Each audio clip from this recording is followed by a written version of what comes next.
Into the slideshow. Does anyone have anything they would like to announce or share?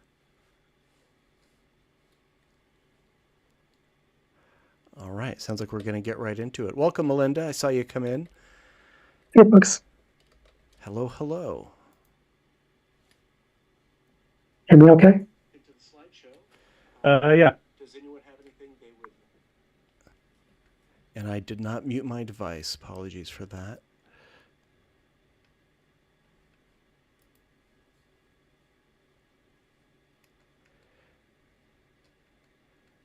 And bear with me here. Here we go.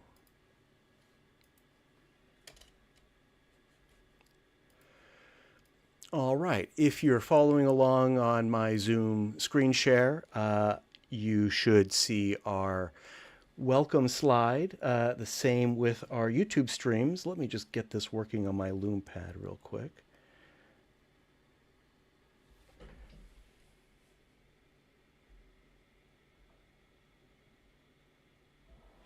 And as I have been doing, or rather have not been doing for the past few months, I didn't randomize our images. We have 5 competitors tonight, and we will start off with one by Melinda, which is called Creating Carbon Composites. Where did this come from, Melinda? I took this a long time ago. I think it was either the YouTube channel Real Engineering or Wendover Productions. They're kind of my two favorite in this genre, and they often have lots of lovely grabbing shots of interesting subjects. And this one, I think they might be making an airplane wing or maybe an airplane fuselage or something out of carbon fiber. And the camera motion was just about right. The one person in the upper left moved a little bit, so I had to fuss with him a bit. But I like the how it's backlit a lot in the bottom half.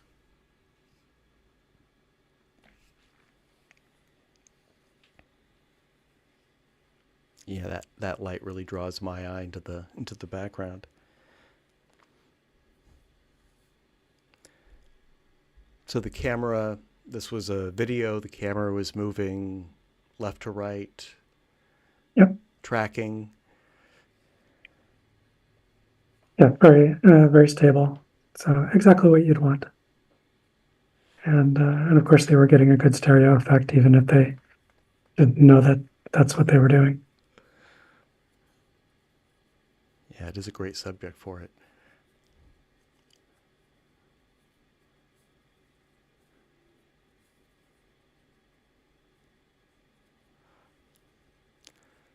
The figure in the upper left area is kind of floating in space. At least he is on my screen. Yeah, I think he's a little bit forward of the ledge there that he's standing in front of. So it was kind of the best I could without doing a lot of work. Yeah, I think it's very I guess successful. I could have given it another 5 minutes or so, but I was too lazy.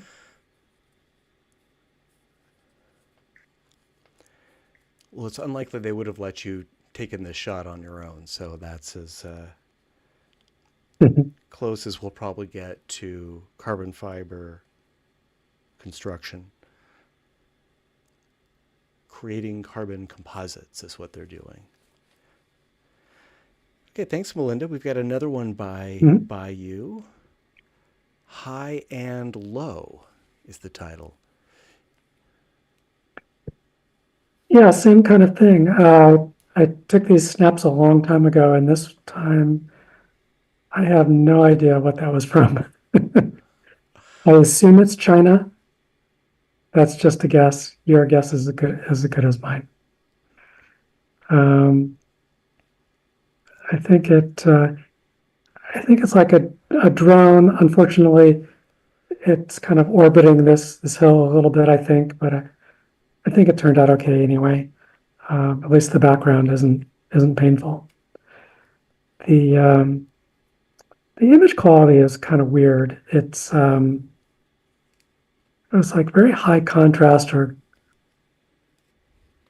blown out or something. I can't be sure. But I think I improved it a bit. But it's kind of a weird.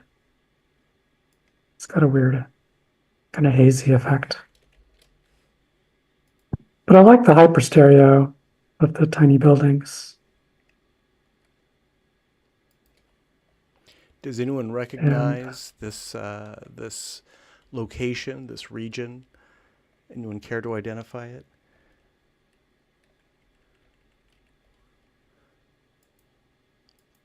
How did you capture these, Melinda? Were these screenshots?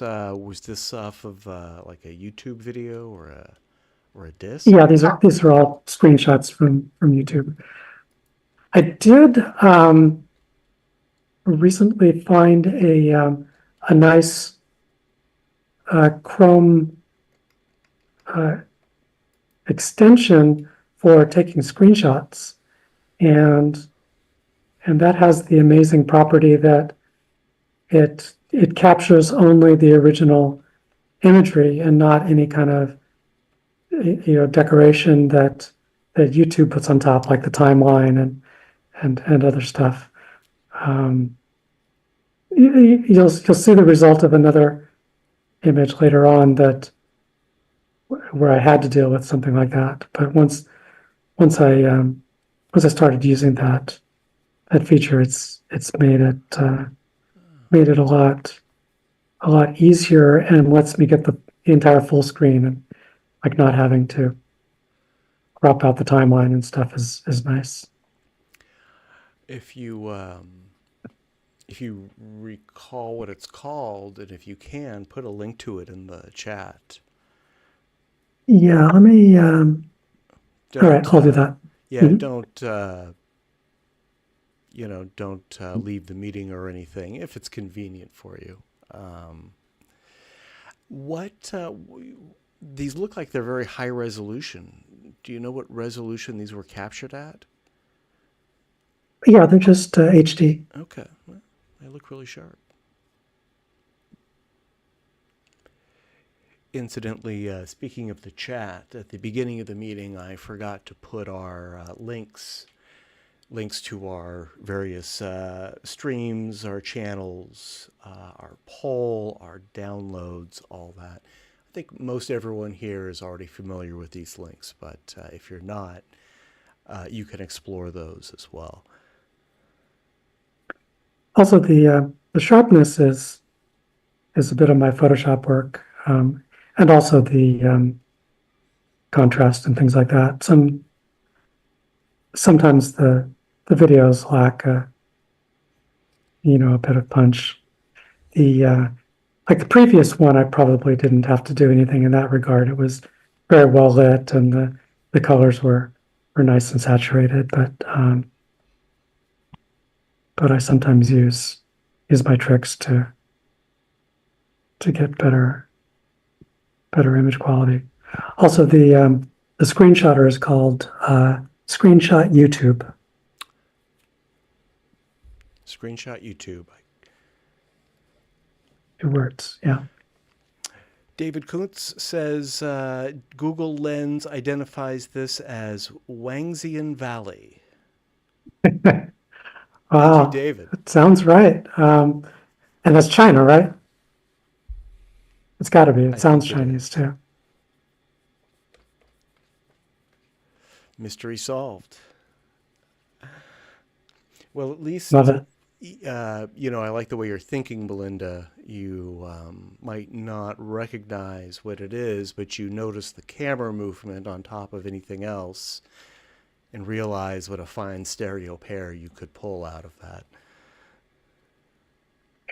Yeah, I always seem to notice the opportunities now. I definitely encourage everybody to watch for those opportunities. Sometimes there's like only there's exactly one opportunity in an entire movie or something, but when you find it, it can be very nice. You just got to find those few frames, those Yeah. two frames that work as a pair. Thank you, Melinda.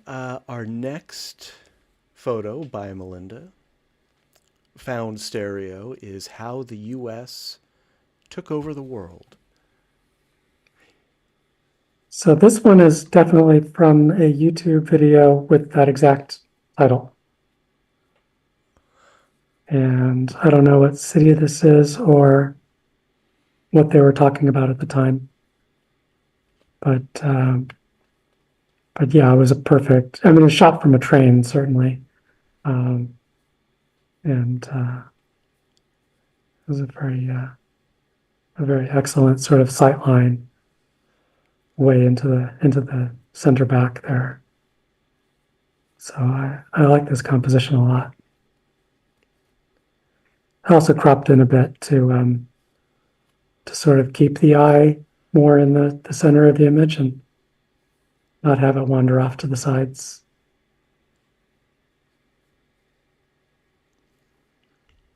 And the Photoshop work I did on it was pretty successful, and the underlying image quality was pretty good to start with too. So it all came together nicely. Yeah, it looks very sharp.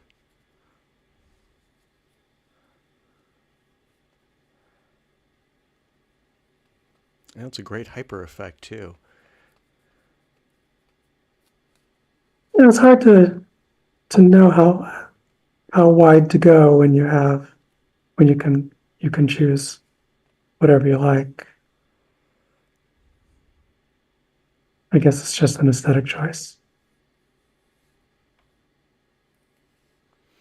Yeah, you really probably only have a handful of frames that you can choose from, right? Unless it's before it's too hyper or too narrow. Uh, Sometimes yes, it depends on the speed of the camera. In this case, there was plenty of time, so there's probably 10 or 20 images you could use. The real key I find is in YouTube. You can use the comma and the dot keys to go left and right by one key, by one frame at a time, and that's super helpful in that way. Is that pretty precise?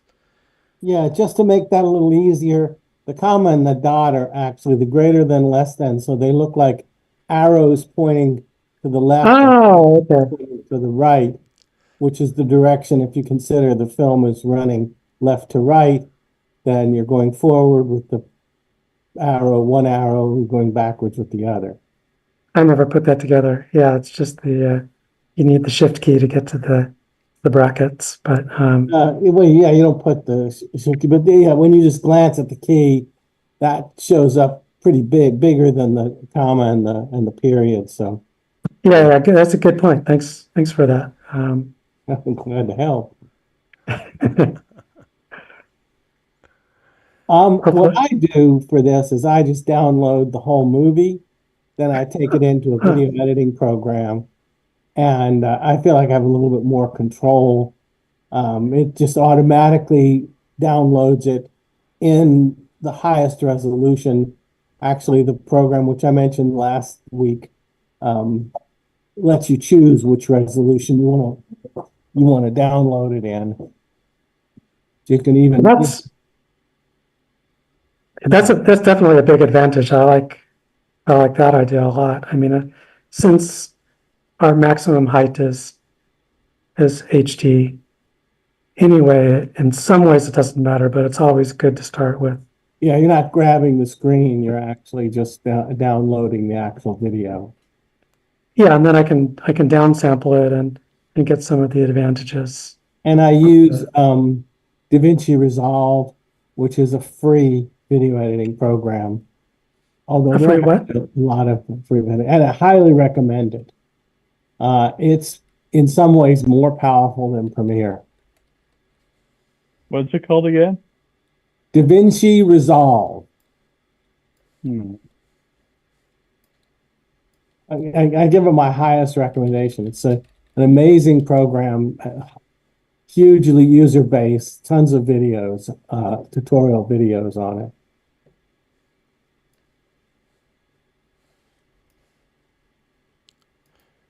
it. This is a free software, DaVinci Resolve. Free software from a company called Black Magic something, Black Magic Machines or something like that. What it is that they have a really high-end program, which is only about $300, and it can render in 4K, and it has a few special effects that aren't available in the free version. But I've been able to do everything I need to do with the free version, and I know read a lot of user comments, and many people are able to do it. Supposedly, if you really want to get a deal on it, Black Magic, they sell video editing equipment to speed up the editing process. It's like a board. They also sell lights and things like that.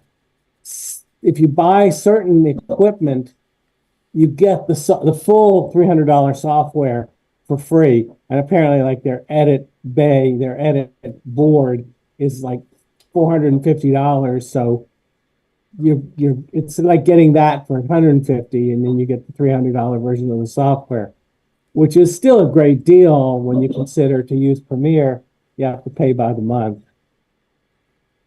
Indeed, yeah. David notes that he watched a YouTube video by a former influencer for Adobe who ditched Premiere for DaVinci, saying it's 100 times better in every way. Well, that's going a little far, but yeah, right away I noticed, because I like to cut out things. Premiere, I remember, you could soften the edge, which is great. DaVinci, you can soften the edge interactively. So you can animate it, or you can make it thinner at one place and thicker at the other, which is something I wanted the whole time I used Premiere. So it's very, very interactive, very fast. And there's no subscription. No subscription, just download the thing and use it. And a question, does DaVinci have any kind of native 3D support? Perfect question. The $300 version actually supports Stereo 3D. Now, I don't have that version. It's on my list of things to get, but I do have the one you recommended, Matt. So I do have a software that can handle 3D. So I'm not rushing to get it, but I'll probably end up getting that. Well, that's good to know. And I can't say how it works, but I read just recently that it said the $300 version has stereo capability. Okay. Well, thank you, Steve. And thank you, Melinda. Before we move on, did anyone have any other comments about how the U.S. took over the world?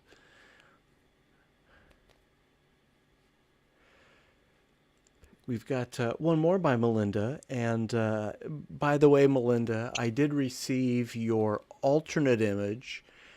I used my... I just decided that the 4 that you had already submitted were superior, and so I stuck with those. But if you would like to show the 5th one, I can queue it up at the end. Oh, sure. That sounds fine. Yeah, Thanks it's a really nice thanks for image, doing that. but- I was unable to really judge my own work in that regard. So I appreciate that. Yeah, I didn't find any of your submissions this month to have any significant flaws, and I enjoyed them all, so I wasn't able to make that decision. But we'll pull it up. We'll cue it up at the end. The title of this one is The Martian. And is this from The Martian? It is indeed. And it's one of the very few, maybe the only 3D image I got. And speaking of flaws, this one definitely has a flaw. I did a fair amount of work to cover it up. Can anybody guess where it is? I'm assuming it's the car that's driving down in the valley. Well, I did do some cloning to fix that, but I wouldn't call it a flaw. That's just, fixing the movement during a cha-cha. I don't see a flaw, so It's in the exact center of the image. Oh yeah, you have to paint something out there. Yeah, there's a play button. So when the Oh, video was stopped, it would put the button right in the middle. Which, come to think of it, that's not a YouTube thing. So I was probably watching this on another platform. Yeah. So I didn't have my snapshot tool, and I definitely wasn't going to try to time the screenshot to get a good snap. So I had to live with that ugly thing, and I more or less painted it out. Couldn't really use a rectangle like Matt's trick, but I kind of painted in a kind of blobby circular shape of brown, and got rid of it mostly, so it's not obvious anymore, but it was quite annoying. and these are frames from a lateral camera move. Yes. Yeah, because Although I'm sure it's there is a 3D version of the movie. It'd be interesting to compare this version to that. oh, interesting. Yeah. Yeah, the stereo base might be different, but otherwise it should be exactly the same. Yeah, But I'm sure it's 100% CGI. I think this is Jordan actually. No way, really? Yeah, Huh. That's weird. The peaks probably with some sweetening.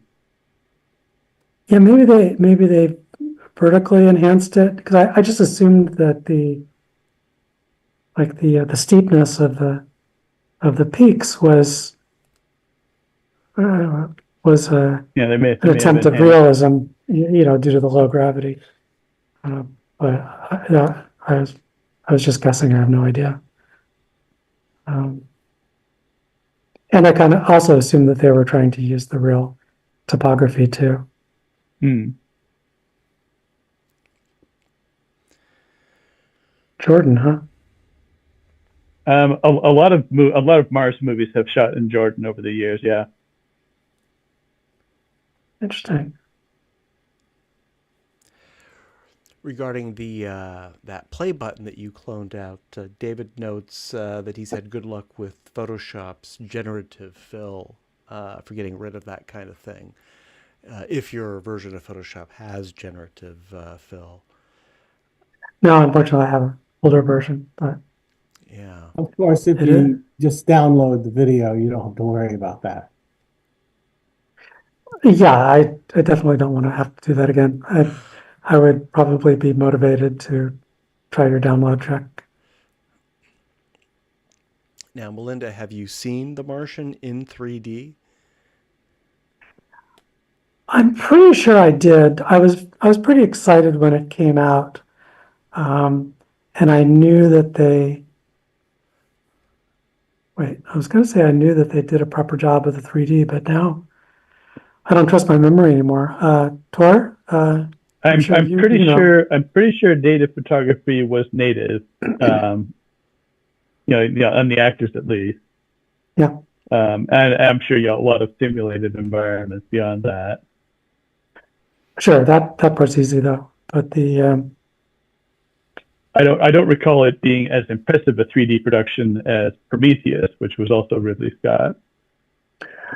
I don't think I saw that in 3D, but I think The Martian is a better subject for Oh yeah. stereo because most of it is indoors. I recall, well, this is one of my top 10 Blu-ray 3D discs in my collection, The Martian. The Martian is one that I like to pull out if I'm showing someone who is new to 3D or has had bad experiences with 3D. I think the 3D is generally very well done. And it's not as short as Gravity, which is my number one go-to 3D show-off movie, but it's quite good. I thought So the conversion. just a comment. My go-to show-off 3D movie is Hugo. Ah, it's a good one, yeah. Hmm. Scorsese. I think I would go with Dial M for Murder. Yeah, For Hitchcock's. classics, I go Inferno. I don't think I've seen that in 3D. Oh, Inferno's fantastic. Inferno's my favorite from the 50s. But yeah, I mean, my background is Hugo. That's my go-to. Yeah. Yes. Well, if we do another movie night, I would definitely love to see Inferno that way. It's certainly the only way I'm going to watch it. Yeah, thanks for bringing that up, Melinda. And that's something I'll talk about a little bit after the meeting. But I think some of us did receive an inquiry about availability for a get together, probably at the end of the month. So that's something that we'll talk about after the slideshow, and maybe we can make it a movie night. That would be great. Oh, cool. We got some great titles here to talk about in any case. So yeah, thanks for reminding me, Melinda. I had forgotten to put that on my list.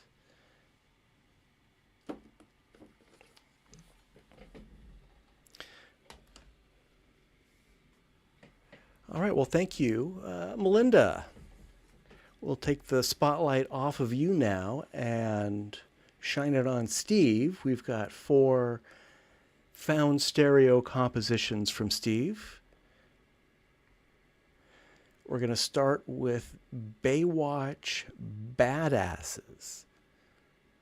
Yeah, this is deliberately a bad one. This is one of these things called Super Panavision 50. I can't remember what they call it, but there's a whole series of these Oh, it's AI, yeah. AI trailers. And they do it, I mean, AI can be amazing.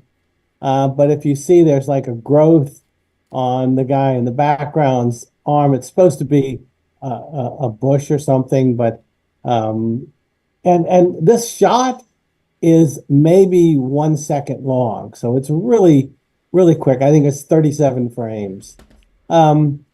So in the course of the film, you just don't even notice something like that. But once I converted it to 3D, I said, "Oh my God!" But I could have fixed it. But I said, "Well, let me just show. This is what AI. This is how AI interpreted." I'm pretty sure what they do is take a still picture, and then they just give it to the AI engine, and it figures out how to make it move based. It looks at movies that look similar to this, and what AI did was put a camera move in there. So you get some 3D motion and you get some flaws with that. Oh, I love those trailers. And they do more modern movies too. They do like Fifth Element and almost any popular movie. It's pretty amazing how many there are. I don't know if it's the same people doing them, but they crank those things out, and as you might expect, there's a law of diminishing return. The first one is like, look at this is amazing. And it's like, oh, this again. So that is the issue with AI. Well, it takes the creators very little work. It's all done by the AI. So they might as well just crank them out. I was watching this program, I think it's called That's News to Me on HBO, which is like a game show that focuses on the news. And Amber Ruffin, who's a writer for Seth Meyers, they were quoting James Cameron saying, I like to use AI because he's fully invested in AI now. He says, because you can come up with things that you would never have thought of before. And I'm so glad Amber Ruffin stood up and said, it's the exact opposite because it uses what other people have done. So it's something that definitely somebody has thought of before. And so I really applauded her for not just accepting what James Cameron said at face value. I mean, James Cameron's a great director. He's done made great films, but I agree with Amber Ruffin on that one. Yeah, everybody stands on the shoulders of giants, right? There are no movie tropes that have never been done before. It's well, why is it okay that humans are always doing homages to other humans, but the AIs can't do it? I think that's kind of a chauvinism. Well, I sort of faced that when I switched from traditional animation to computer animation. And people said, you can't do that. That's, computers are going to destroy animation. And obviously it breathed new life into it. But, there was this sense that computers were doing the animation, but people were doing the animation. But now you literally do just say, here, Mr. Computer, make me a film. And I'd like to have this and this and this in it. And so it's going to be derivative. Now, I think if you know how to manipulate it, if you know how, what to tell it, and then how to choose from the vast numbers of things that it spits out, you could probably come up with something really good. I don't know if it's going to be original. To me, Unless, if you sit down and write something and say, here's my idea, and it's an original idea, and then you just use the AI to help you create your vision, could be. But if you just give it a picture like this that's based on something that already exists, it's going to give you something that has existed. But yeah, it has potential. I'm gonna look into it myself. If the main thing we're talking about is plagiarism, the difference is Tor, you're gonna have to get closer to your mic again. You're gonna have your voice. I haven't moved. I haven't moved since the last time I talked. The difference to me when it's plagiarism, if that's the main topic we're talking about with all of this, and there's so many different things to talk about with it, is when a hack writer rips off somebody else's work, he's still making a conscious choice. And what we finally see is the result of their choices. And there are many pieces of art that I enjoy that are utterly derivative of other pieces of art, but the way they've been put together has been very creative. These things where that the house isn't structurally real, the guns aren't structurally real, the biology isn't structurally real, there isn't anything real here. And if it's supposed to be Baywatch, I never watched Baywatch, so I don't get the joke. But there certainly are a lot of these. Let's take things and make them look like they're made in the 50s, and it's sort of always like that. If you blink at this quickly, you could say this looks like early 60s. That's And why. it's nothing that you would want to watch in long form either. It's great for a trailer, but if very little effort went into it, there's no reason to expect that anything particularly valuable is going to come out of it. So I mean, generative processes are interesting and valid. I don't know if anybody else saw the documentary about Brian Eno that was playing here and there about a month ago. But he has all of these systems that he's designed himself for automatically generating songs and images and ideas. He has a deck of cards that he'll pull from with different prompts, and that's how he does it. He has some computer programs that do generative things to sort of help his process along. But I don't think he's just taking other people's stuff and mashing it together. well, like you say, you have to bring something to the table. You have to do the Right. work. It's not a problem in itself that your work is derivative. Every work is derivative. Yeah. And then when everybody has the same tools, then the standards get raised too. So right now, somebody might be able to get a lot of attention if they make a full-length movie with some nice looking AI generated Right. imagery. And But that's not going to be the case a month from now. I mean, it's people are still going to have to work hard, but the results are going to be even more spectacular.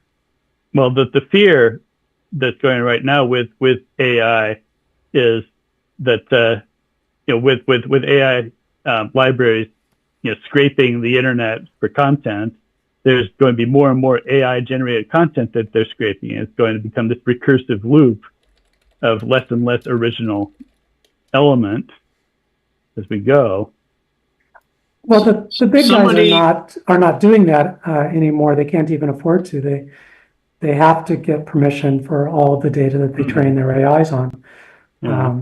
Now, open source folks might not be playing by those rules, but the big guys that the ones to worry about are already paying for their source content. So that's not the problem. I think the problem is that people are worried for their jobs, and that's perfectly understandable because even if their jobs aren't going away, their jobs are going to change a lot, and they're going to have to get with the times to stay on top of it. And that just means that most of the drudgery that they've been doing, they can stop doing. They can start spending more time doing more of the really creative stuff. But, it does mean that people that don't necessarily want to change are going to have to change. Somebody that's always been the said, hang on a promise. sec, I got a comment there.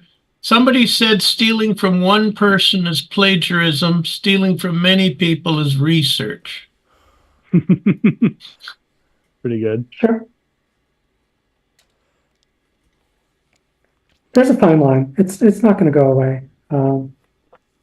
But yeah, everything's going to change, and lots of it's going to be amazing, and lots of people are going to have to get new jobs. And we're going to look at this and see this as the beginning. The beginning of the beginning or the beginning of the end. Yes. And, yeah, this stuff doesn't age well. Indeed, yes. David asks, is that a straw in his pants or is he just happy to see us? I was wondering about that too. That's a bizarre artifact. So, Steve, this isn't a still frame that you ran through Layapix or converted through another app. This was a AI video that you captured frames from. Is that right? Exactly. Okay. And I didn't do anything to it. I wonder. So, there could be some weird stereo artifacts from the fact that there could conceivably be moving, but when you look at the clip, they look like they're just standing still. So this is pretty much the camera move, and the flaws are not noticeable because, as I said, it's a 37 frame clip, so it just zips by, and then it's replaced with a boat exploding. So I'd be curious to compare this result with the result of an AI conversion of still. and see what other errors it introduces there, because there are some things that I would imagine an AI converter would struggle with, like that straw in the pants, like the stretched face on the likeness in the middle ground there behind the guy in the red shirt. That weird growth coming out of his arm. It would be interesting. You should try it. I mean, you just grab one of these two frames and think I see what will. the Apex does with it. Sometimes it's easier to fix up the flat photo before you start to convert it. So that weird straw would just disappear in the flatty, and the guy with the funny thing near his head would disappear. I think the point is to see what would Then you happen convert it. instead of making it perfect. I mean, that's why I didn't do any touch up on this. Obviously, I could have moved or removed that growth from his arm and fixed the straw, but I wanted to show it exactly as it as the AI trailer showed it. Are the cloud in the guy's head? And they're not obviously not shooting at the same thing.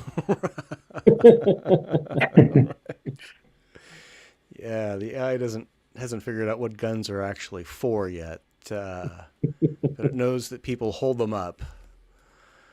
Oh yeah, well, 3 months ago, AI couldn't figure out how many fingers were on a hand, but it's worked that out. Yeah, they still struggle, but at least it's not always wrong. Well, thank you, Steve. This one generated a lot of important discussion. I know there's a lot. Everyone has an opinion about the direction that generative AI is going. So thank you for sharing this. All right. Well, I'm going to move on to another one by Steve. I don't think this is an AI-generated image. No. Ireland Dock is the title. Where did this come this from? is just a case of I went to YouTube and searched for drone footage, and I got this sort of travelogue of Ireland, and I just perused it until I found something I really liked. This, I believe, was in slow motion, so the drone was flying pretty fast. Just based on the fact that there was very little movement in the water. So I did no touch up to the water. And I thought, I thought it more or less works as a 3D picture. I would spot out the bright specks at least. This might make a good subject for a tilt shift filter, just because it has that wide base. Emphasize that miniaturization effect. Yeah, make it look like little toys. Oh, is that where you throw like the background out of focus? Yep.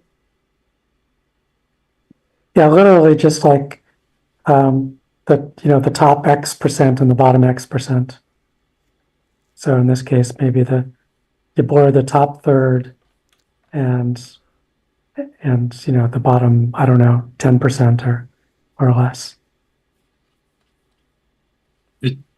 It's a great shot. It's beautifully composed. You pick great shots up from that drone, and it's only the guy walking that you could just quickly fix if you wanted to. Seems a bit of movement in that I guess one I guy. missed him. Where's the guy walking? In the middle of the platform. The left image is two legs. He's in mid stride, and the second image on the right, he's sort of feet together. Yeah. Oh, I see him. I'm highlighting it. Let me see if I can highlight this on all of the views. But for a moving shot, for a natural shot, that's a great pick of an image. Thanks. You've got great color on it also. It's lovely image quality too. Did you have to do any work on that? No, it was a pretty high resolution video. That's very nice. Yeah, yeah, I see him. Yeah, he that would have been pretty easy to clone. I just didn't notice it. I spent, I spent a huge amount of time on one of the four pictures I submitted, and that'll all make sense when that picture shows up. I sympathize with you because I know when I do all my conversions, there's 58 flaws in every one of them. You just forget them after a while. Yeah, and this was I think an hour-long video, and I watched the whole thing trying to, and every shot that had a lateral movement in it had something, there was one that had a really nice sunset, and others that had really great composition. But this one I like because it had a little bit more color. It was Ireland, so there was lots of shots of green mountains.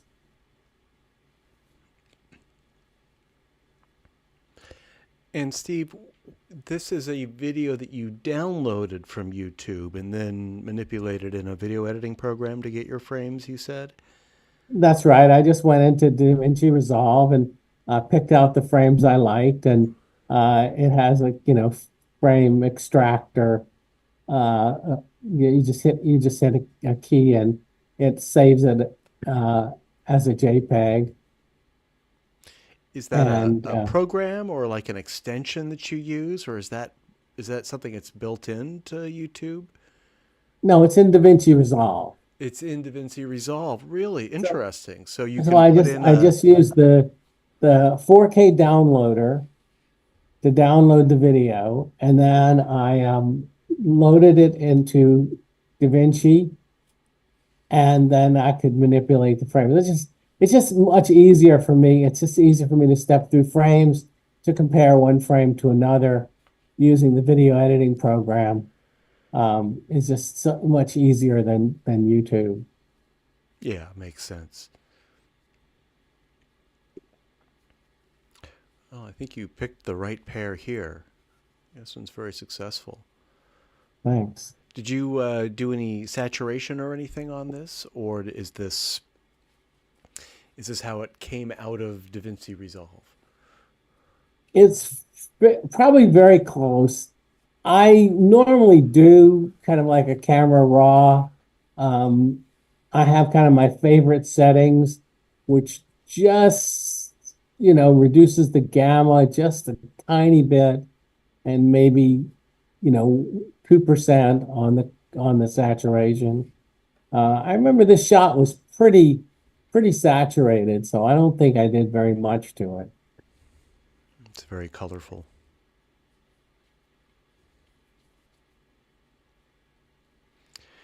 Okay, thank you, Steve. Next by Steve. This is one I know the source intimately. Popeye and the 40 Thieves is the title of the image. And I know Steve is an expert on the subject, so I will just leave it to him.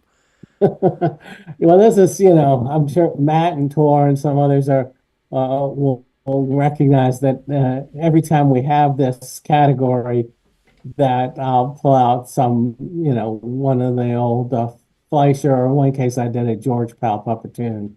But for those that don't know, Max Fleischer, who animated Popeye, built this three-dimensional set, and they look fantastic on screen.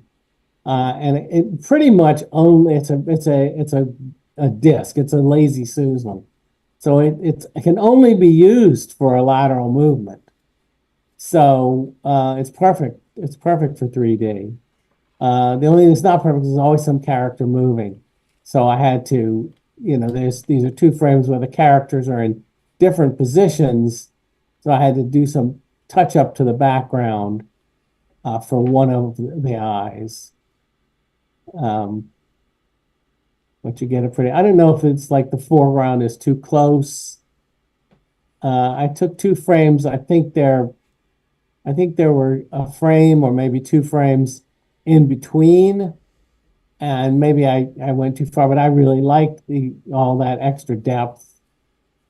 And it's never bothered me in a movie if there's something in the foreground that is, breaking the frame line, because it just gives you that much more depth.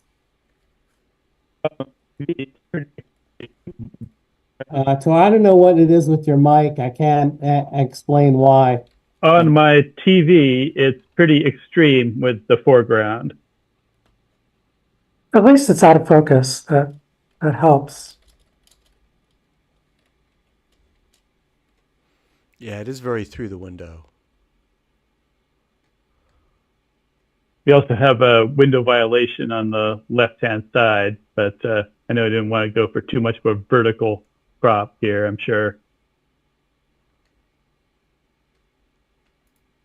I think the stereo window is pretty far back. Yeah, I think I took this one into a stereo photo maker to try and push it back, and I guess I just didn't like it as much. Of course, it looks great for me using these. I haven't looked at this in any other way. I just do this because I can look at my computer, so I can work. When I put it over on my TV, I can't work on it. I can only go back, and then I have to export it. So that's why I like using these devices. But yeah, so it looks really good like this. Probably doesn't look that good on a TV set.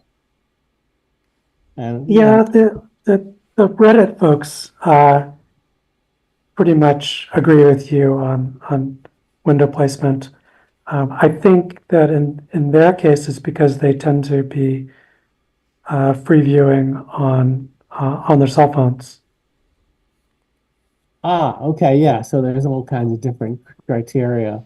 It's a lot more forgiving. Yeah, the 3D TVs are the exact opposite. Right. Yeah, I've recently started posting stereo photos on Instagram, and I find the same thing, Melinda. The hypers are the only ones that get any attention. The stereo base that I use most of the time, that I prefer, is just not wide enough for people, I think, who are free viewing stereo on a small screen like a smartphone. They really want that hyper effect to really make it pop, and they want it through the window. They really want it in your face. Yeah, it's funny. The idea extends to all art, I think, which is that all art is very dependent on the platform. Very much so. You pretty much need to produce your art with particular platforms in mind. I don't know why that is, but it seems to be a truism. I think it's definitely true in stereo and in cinema in general. Watching 2001: A Space Odyssey on a 13-inch CRT on a VHS tape just isn't quite the same experience. But even in something like sculpture, you need like some kind of a base. There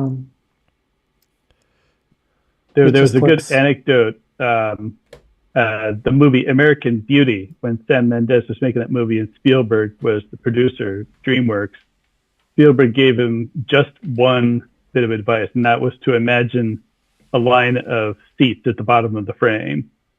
Just to remind a line of seats, the audience in a theater, to imagine that as part of his compositions when he was setting up any of his shots, to just think of how it was going to look on a big screen. I like that. And just put that row of seats at the bottom, like Mystery Science Theater. Lee points out that the Fleischer Studio also did some great Superman cartoons, that's for sure. Let Those me were- say something about that. Please do. A company called Plan D has recently released what they call a Blu-ray 3D Superman Max Fleischer Volume 1 3D. And it's supposed to be anaglyph and digital 3D. I have We were not talking played about it this yet. last I week, I just got think. it. I Yeah, actually we were mentioned that. I mentioned that just last week. Oh, good. So you I'm so you very bought it. Lee, you bought that disc? Yes, I have not opened it. It just came in the last 2 or 3 days. very curious to see how they resolve Superman's costume for red and blue anaglyph. A good point. Well, you Yeah. can see that they posted a few minutes online in anaglyph, so you can easily see what that looks like without even buying the disc. But yeah, I have no intention of looking at the anaglyph version when I buy it. I'm going to just look at the side by side one. Well, I just put a link to the disc in the chat, and there is an anaglyph, sort of a promo image that I just took off their website and posted in the chat. And Superman's costume looks terrible in anaglyph. It is like a rivalry city. The same company has done the old movie The Brain That Wouldn't Die in 3D. Haven't played that yet. I've seen it in 2D. It's a woman who would not die. Yeah, It's actually kind of a neat movie thematically. I'm surprised nobody's done a feminist remake. Also, they did His Girl Friday, which has Cary Grant in it. I've got to Yeah, watch Rob- these very soon. Yeah, that's actually a great movie. I think it just fell into it probably accidentally fell into public domain. It's a classic. I think is that a Howard Hawks? Yeah. I recall the Internet Archive had a screening of His Girl Friday maybe a year ago, and it had fallen. They were celebrating that it had fallen in the public domain. It was, as I recall, it had been overlooked or something, or maybe there was something missing in the credits or something. It was some kind of unusual thing, but for whatever reason, it was in the public domain, and the Internet Archive screened it. Yes, Howard Hawks, 1940. Yeah, I think Black a lot and of white. Glacier stuff is also in the public domain. I know that the features, Gulliver's Travels and Mr. Bug Goes to Town, are in the public domain. I think the Superman cartoons are in the public domain because that's how they can release it in 3D. And I believe what happened is that there was a miscommunication between the Fleischer brothers and Paramount Studio, that each one thought the other was going to renew the copyright, and so nobody did. It certainly seems like something Paramount would really want to do, but for whatever reason, it doesn't seem to be any solid information. That's just speculation. Well, good luck for us. We get to see some things. Right. Well, I'm very curious about this new trend industry in converting public domain movies to 3D. What an interesting idea. I wish I had thought of it. That's something I might want to explore myself. I even think these Popeye 2 reelers are public domain. I'm pretty sure these are public domain. I have them on all sorts of no-name discs. And I find that it's hard to find good quality versions of these two-reelers. I did put a link in the chat to the full cartoon. I'm not familiar with the YouTube channel, but it is a better quality than some of the other versions I've seen on YouTube. Definitely worth checking out. Of course, it's not in 3D, but you'll see why it makes such a great subject using this special effect that Steve described, this big lazy Susan, basically. It really, really calls out for being turned into a found stereo pair. So check it out. Not now, The though, best after the meeting. the best masters and transfers are probably the Warner Brothers box set, which have all of the color shorts, and they're divided up by decade. The 30s set is the one to get. Although I've had trouble finding copies of that set where the discs hadn't rotted in one way or another. Oh dear. A very low quality run for whatever reason, but the supplements in theory are fantastic. Lots of animators doing commentary, lots of lost early silent footage. It's just the discs. I keep buying copies of this one box set, and it keeps being just physically crap. Wow. Which set is that, Tor? The Warner Brothers Popeye 32 to 38. Oh, just that one, not the other sets. Oh, I'm not interested in the later Popeyes, so I haven't tried buying them. Oh, because I have all of them, and I mean I watched them when I first got them, but that was many years ago. Yeah, I keep trying to pick up a copy of that set, and there's always like 2 out of 3 discs has a flaw. Tor, do you know what year if that mine set was works, released? you're welcome to copy it. All right, what was that, Matt? Do you know what year that box set was released? Just out of curiosity. I want to say 2008, maybe. John Crickfalusi is one of the commentators, so it's before he got canceled. Okay, well. Well, what a shame. Is there a place to find public domain on famous people like Taylor Swift and everyone like that? A site somewhere? I don't think there's going to be a public domain Taylor Swift for a while. But Internet Archive is what you want to be looking at. Thank you. Thank you, Steve. We've got one more by Steve for tonight. You've got to explain this one, Steve. Tiger 3D is the title. I know we've seen this technique before. Matt, you may recall that I did an experiment like this with a guy running, and Yes. I found a footage of a person on a green screen, and then I was able to, with some of the tools, video tools, in that case it was Premiere, and make a line around it, and then just take that and by moving it, it's just flat, but by changing the angle of the motion, introduce some depth. So these are just sequential frames.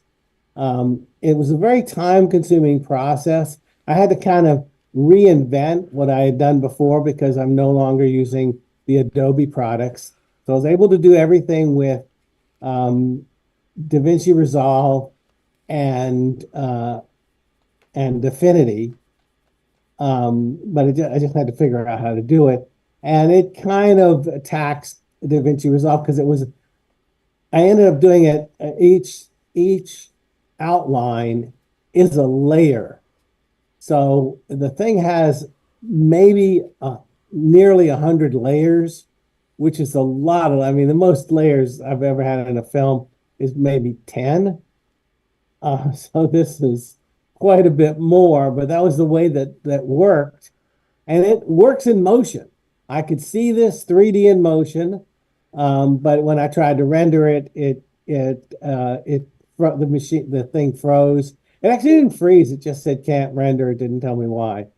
So I was able to output this to Affinity, and I need to go back in and work on it, but I wanted to get some input, see what people think, if it's worth pursuing. I remember, Matt, you were a little bit encouraging about this idea. So this is just a tiger. It's a CG tiger, uh, walking slowly and then walking fast and then running and jumping. And then I edited it, sped it up, and then took the green screen, made it into a line, and then moved it in one eye and then re-rendered it so that the movement goes left to right a little bit differently for the other eye. And that introduces the depth. There is no depth. It's not a 3D image or anything. So I think I'd like to pursue this some more.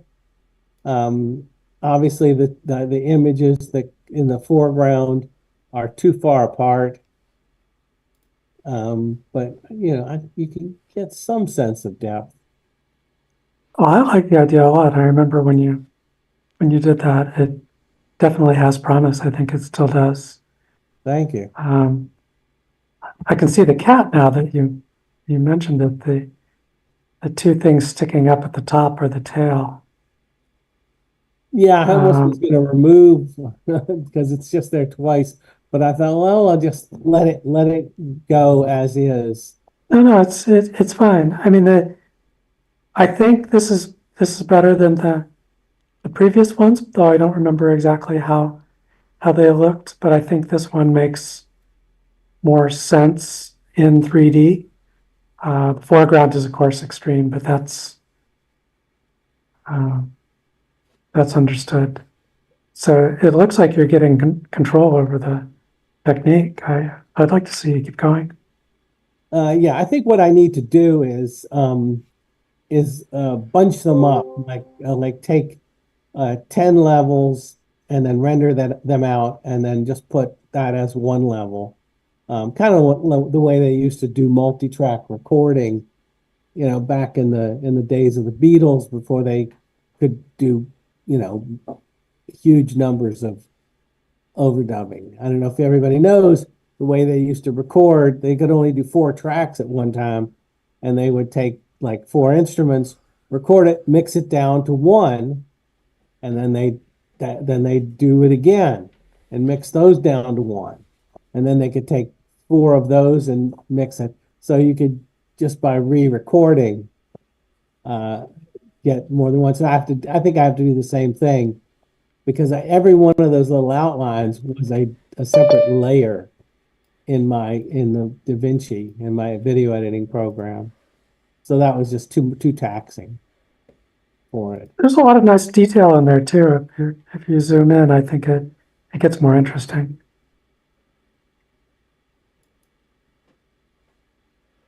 Yeah, so I think maybe I'll do. I remember what I did before was I also changed the level dark to light. So in the background it was darker, and I think that would help here. You could also try a color gradient. Yeah, I think I did experiment with that as well on the other one. And that, as I recall, I think was a little too much, but I could try it again. Yeah, sort of like ChromaDepth. That'll be interesting. Although hopefully we'll be able to do this so we have full control over the depth.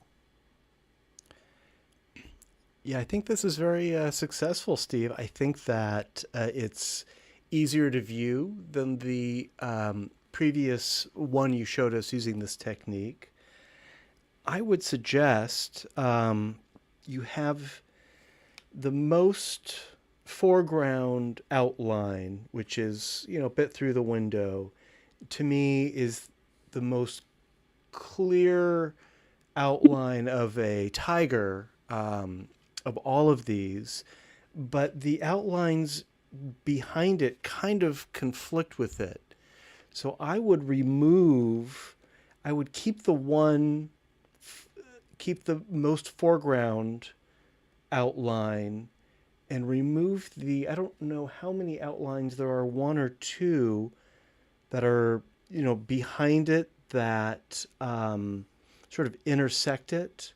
If you were to remove those, I think it would make that outline more clear, and it would really kind of pull everything together, if that makes sense. Sure. Or the other thing is, I think I might have the capability to make it solid so that it would be an outline, and then anything inside the outline would be black. That might help also, yeah. Maybe do it just for that top foreground outline. I just noticed that the dense background stuff seems to make a lot more sense in pseudo stereo. Well, I'm sorry, I missed that. What were you saying? In pseudo, the image in pseudo, the background stuff seems to make more sense because there seems to be a depth to the lines, like some of the lines get dimmer, and in the version that you created, it's the dim lines that are in the front and the bright lines are in the back. But if you reverse that, then the dimming goes into the background, and it looks more like a 3D wireframe object. Oh, yes, I see what you mean.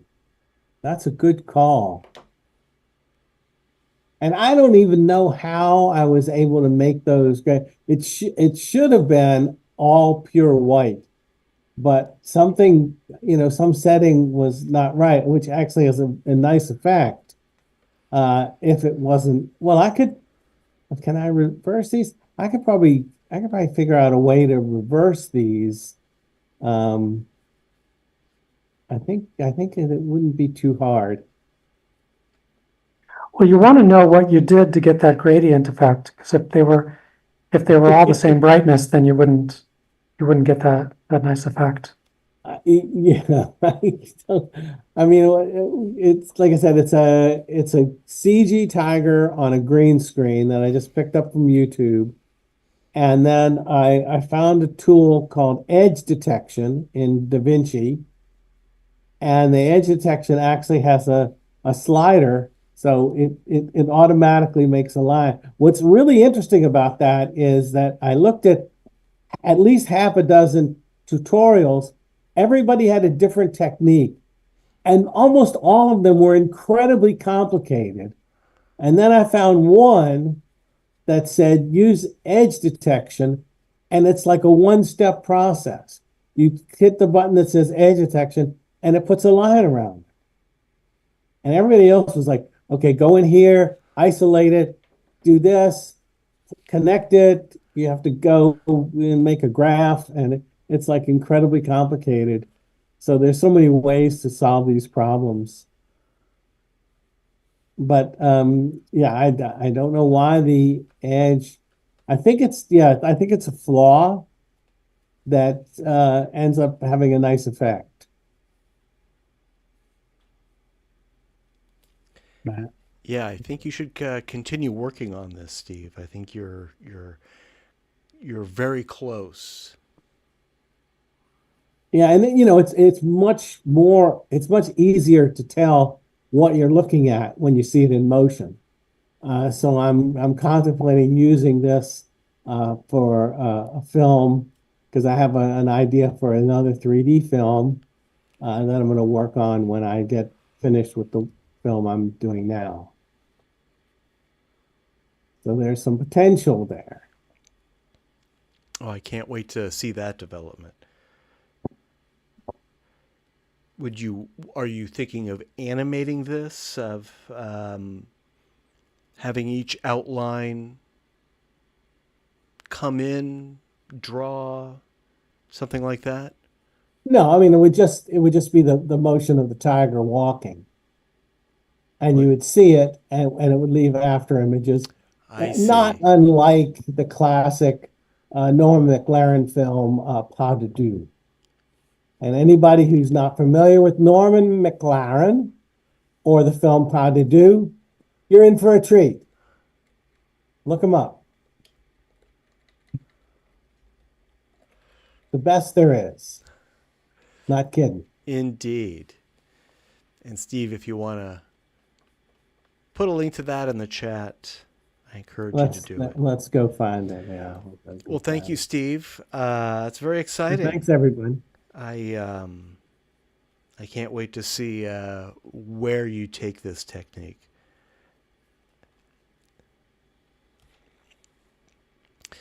Oleg, thank you for your patience. I think I put you up first last week.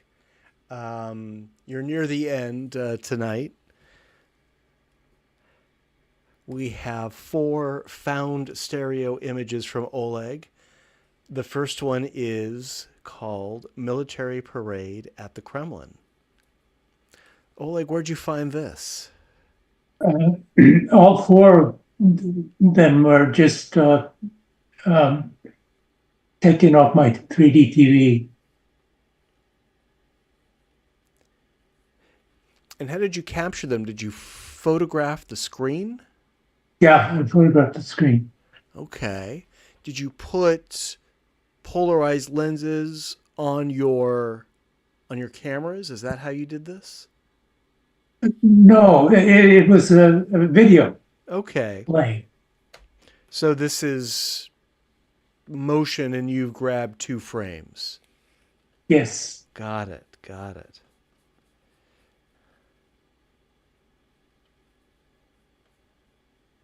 One of the problems I encountered is the street was not flat. There was like a 6-inch depth problem, and I didn't realize it until later is that those guys were marching. So between the 2 frames, they didn't stay in the plane that they were supposed to. Took me a long time to put them on the proper level. Why is it so grainy too? It's just the way my TV is. It didn't come out well on the TV. That's too bad. I've never seen it like this. It's like extreme HDR or something. Oleg, did you Strange adjust effect. the colors or the saturation after you got this off the TV? Yeah. Okay.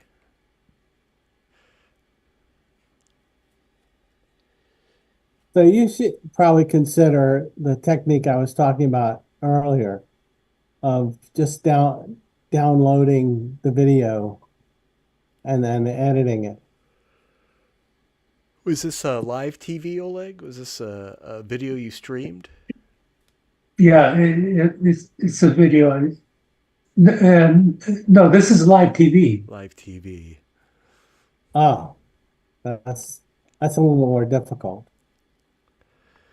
Oh yeah, that's a lot of little marching soldiers to manipulate down there to fix that motion there. I just changed the groups. That was enough to get them more or less where they should be. There's about 6 groups there of marchers.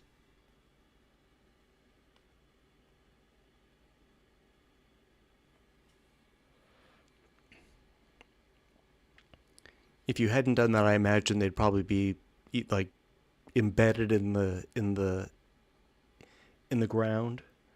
Exactly. That's what I saw. Right.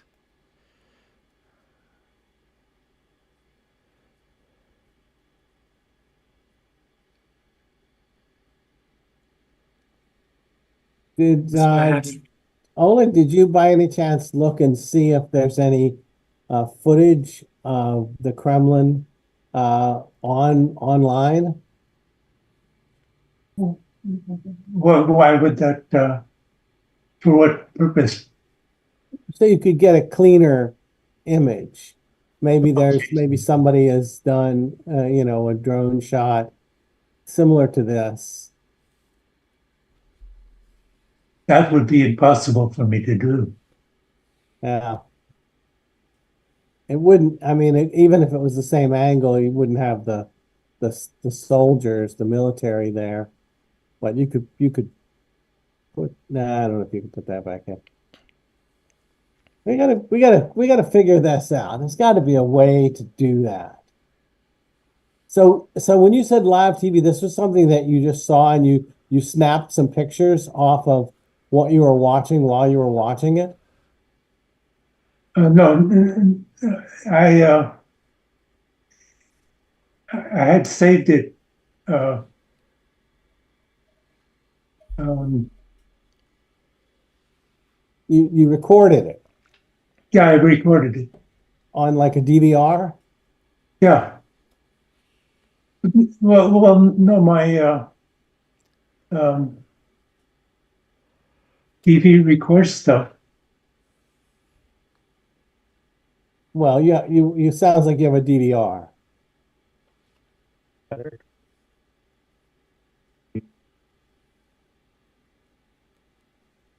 Right? I took a picture of something I recorded. I don't understand. Yeah. So that is an issue, because they've made it more difficult to get the information out of your DVR than it used to be. Although I think I have a way you can take like an HDMI cable, and I have a capture device. I haven't needed to do that. Almost everything I've ever wanted shows up on YouTube, so I just look for it there.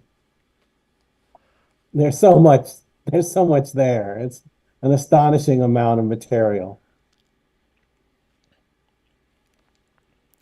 But yeah, there's a way to get an image off of a DVR without having to record the screen. But I don't want to give you the idea that it's easy. But there's a way to do it.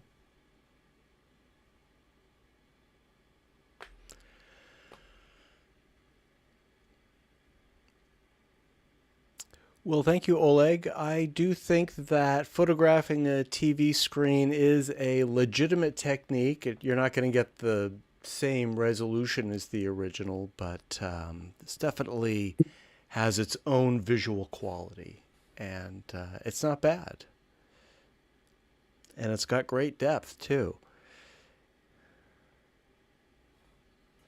Let's look at another one, I'm sure using the same technique.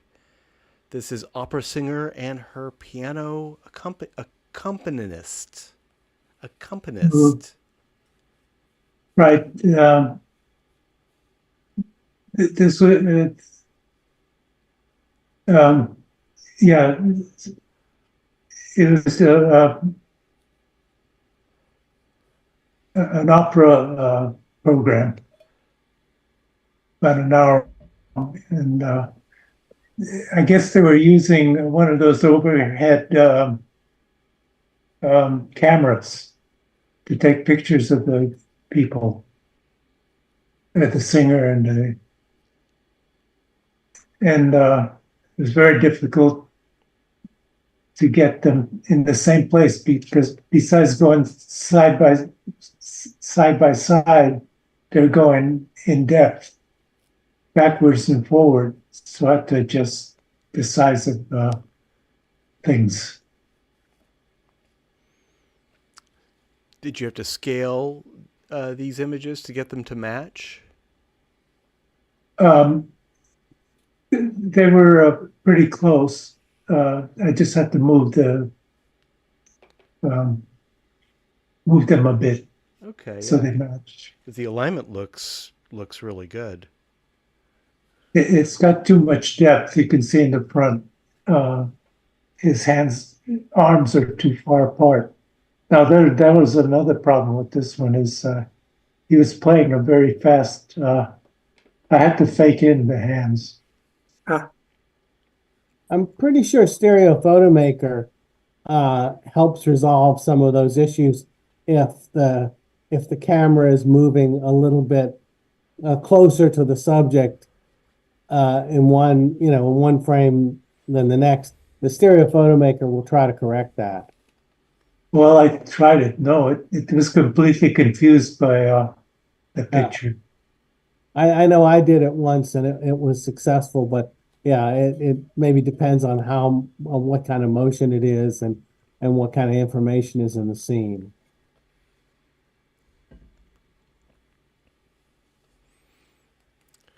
I like this a lot. I like it with the text and the border, and I like everything you've done. Yeah, I think this is the kind of photo that I wish I could take. I wish I had access to that location, being that close to the stage, being that close to the pianist. I don't think you could get this shot any other way.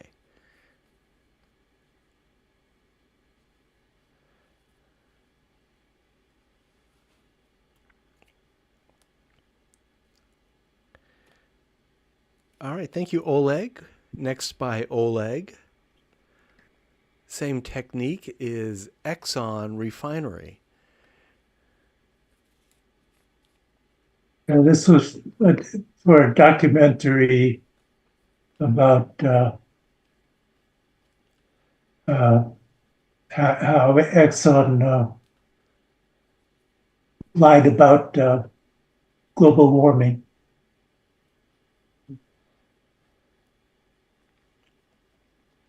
Now, did you have to work on that that smoke? It looks. I don't detect any retinal rivalry. I didn't do any work on that. Okay. It was lucky.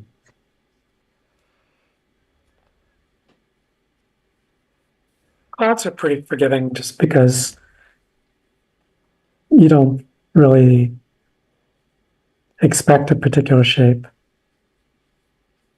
Seems like tree branches and stuff moving, same kind of thing. It'll change the angle of the branches, but they're all believable, so it looks fine. Clouds are different than smoke. But yeah, maybe if it's a big enough thing, and it's possible that this is slow motion, because I noticed a lot of those drone shots there, they record at a high speed and then slow it down. But the scale, because it's a huge plume of smoke, might not be moving that fast. That's the key.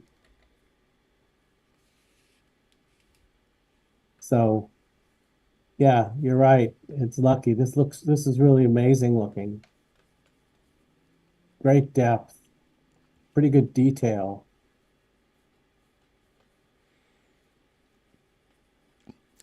And this is another subject where you normally wouldn't be able to get that close or fly your own drone that close. I will say that Chevron had, or they are having their annual open house. This is the Chevron refinery in Richmond, my hometown. And I don't think they even allow you to take photos. It's they're very, very secretive, very security minded at these refineries. So that's probably not a photo you could have taken on your own without getting in some trouble. Well, I used to work there, so they probably wouldn't have noticed. Would your ID badge still work? Let's see if I can remember how I got in. only one way to find out. Well, it's a great subject. I've always wanted to shoot the Chevron refinery in Richmond, but there just really aren't a lot of angles for that I can get a shot. Well, how about using a drone? If only I had a drone. Someday. They might not be happy about that either. Yeah, I don't think they allow it. If you're not on their property or over their property, They might shoot it down anyway. Yeah, there are a lot of restrictions about using a drone.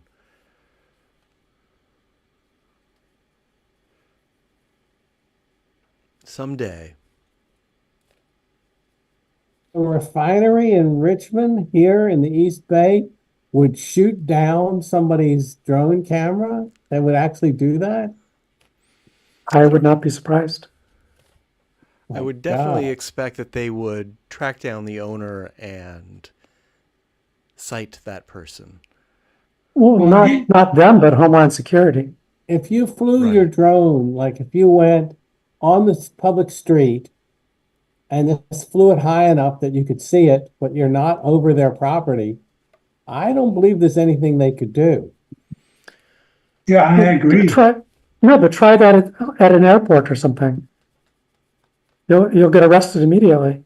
Well, if you're on the airport property, No, if you're just on a street that's like right next to the yeah, you can. to the airstrip or something. You could. think that would?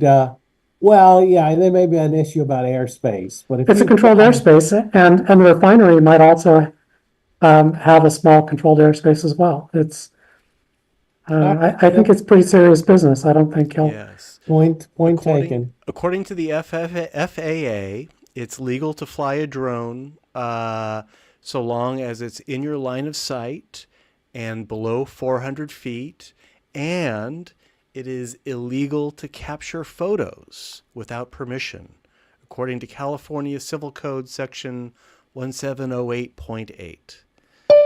So you're definitely asking for trouble. I would recommend shooting the TV screen instead.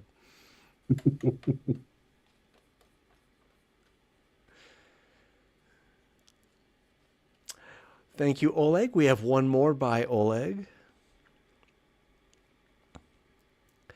And this is Medieval Village displayed in a museum diorama.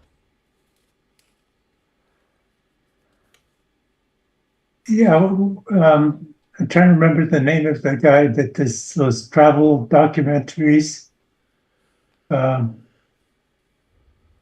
Europe and around the world. You talking about Rick Steves? Rick Steves? Yeah, Rick Steves. This is one picture that they took in a museum, and they did a dolly shot, I think they call it, of the diorama, and then took two frames of that.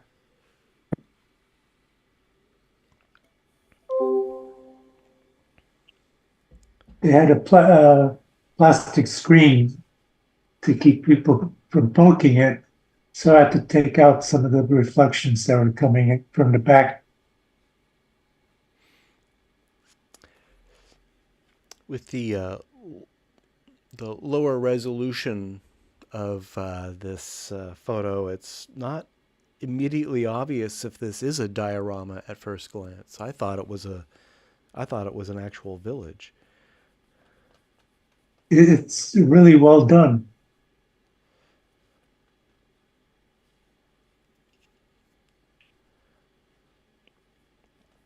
Yeah, it's a great I believe subject. I'm seeing some retinal rivalry in the house on the right. And That's a reflection from the glass. Yeah, The glass between us and the diorama. there were a lot of reflections that I was bound to miss something. Yeah.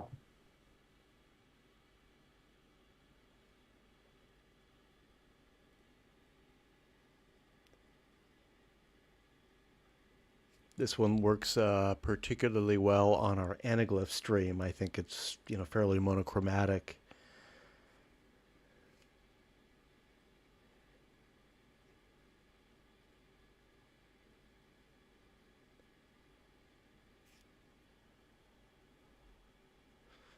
And it looks like there's a little bit of depth. That's probably an optical illusion in the painted backdrop of this diorama.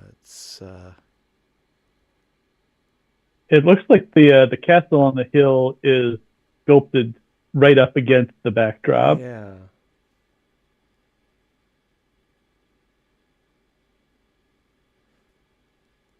Forced perspective. Yeah. Joe writes, very clear spatial depth. Yes, indeed.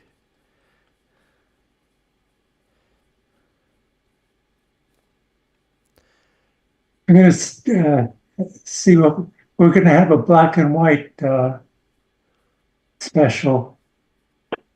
Maybe get rid of the color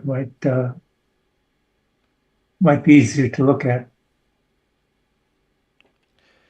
It's definitely worth trying. I find this one to be pretty easy to view. It's just a bit grainy is all, which I think is just a part of your technique. Well, it's because it was taken. When the video was made at the scene, it depends on what kind of camera he was using, how much detail he captures. Sure, and how fast they were tracking and how much light they had to work with. All of that is out of your control. We're at the mercy of the camera operator with these found stereos.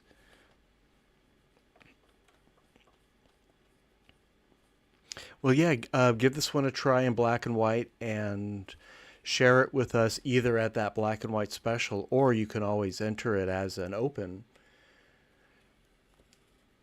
if you don't want to wait.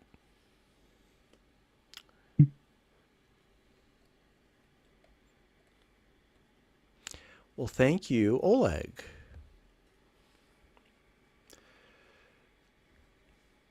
So the next one is mine, and it's not a still. I've got a video tonight, so we're going to try something new. I am reasonably sure that this is going to stream fine on our half-width side-by-side YouTube channel and on our anaglyph YouTube channel. And I'll also stream a full-width side-by-side version. It's kind of low resolution, but I'll stream that on the Zoom screen share for the free viewers who we have here. Now, we haven't really done video since we've been meeting online. This is going to be kind of an experiment, which is why I'm offering this link in case it blows up. I might need to ask you just to go and watch it on YouTube. I did post it on YouTube, and there is a QR code and a link to that. But before I show this video, I wanted to get back to the chat, which I've kind of neglected. And Joe put in a very interesting link of a 3D photo drawing. And I'm just going to share that real quick on the Zoom screen share, if I can make this work. I don't want to spend a lot of time on it, but it is a beautiful rendering. And he also posted a very interesting, a 3D drawer made by a friend from France. Joe, if you're still here, do you want to share a few words about what we're seeing here?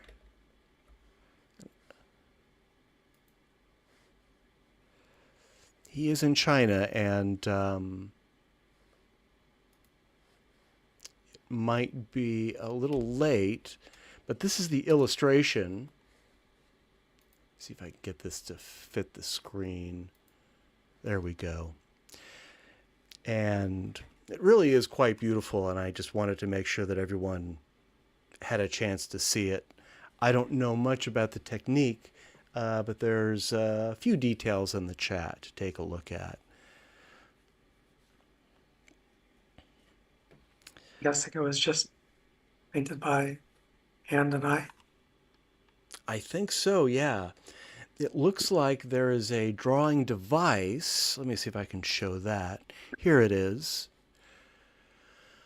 This is a little smaller, but it looks like this device consists of a drawing surface and a viewer and some sort of connected or synchronized rig. So it looks to me like two pencils can be controlled at once. Very, Oh, I very assumed it was interesting just for device. 3D viewing while drawing. I think that's what it is, yeah. No, I mean just with a single pencil, but you might be right. We'll have to get some more information later. But I thought this was a very beautiful rendering, and I wanted to be sure that everyone had a chance to see it. For those who are watching the YouTube stream, you'll have to take my word for it. Unfortunately, I don't have it queued up for that. So that said, let me get back to this grand experiment, the video. Tor, did you have something you wanted to share? Well, I was wondering if Mr. Zhou was going to say anything about about the work. Zhou, if you're here, I'm not sure if he's. He is, yes. Oh, Can't Zhou, hear I think you. you're muted. Yeah. I don't know that he's muted because he had the mute symbol. No, he's not muted. And he turned that off, so he's unmuted himself, but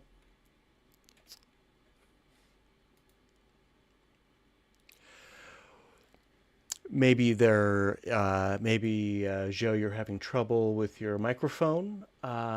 We can come back to this. And if we don't hear from you tonight, we'll hear from you next month. But thank you for sharing it. Yeah, we still can't hear you. It's beautiful. All right, let's shift modes and get to our video. Let me share this here.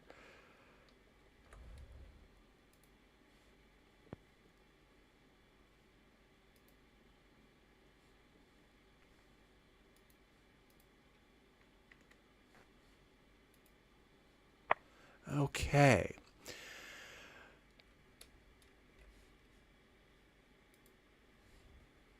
It'll take me just a minute to get this set up.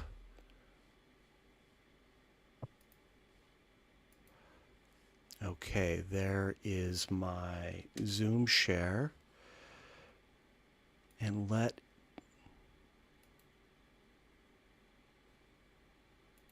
get the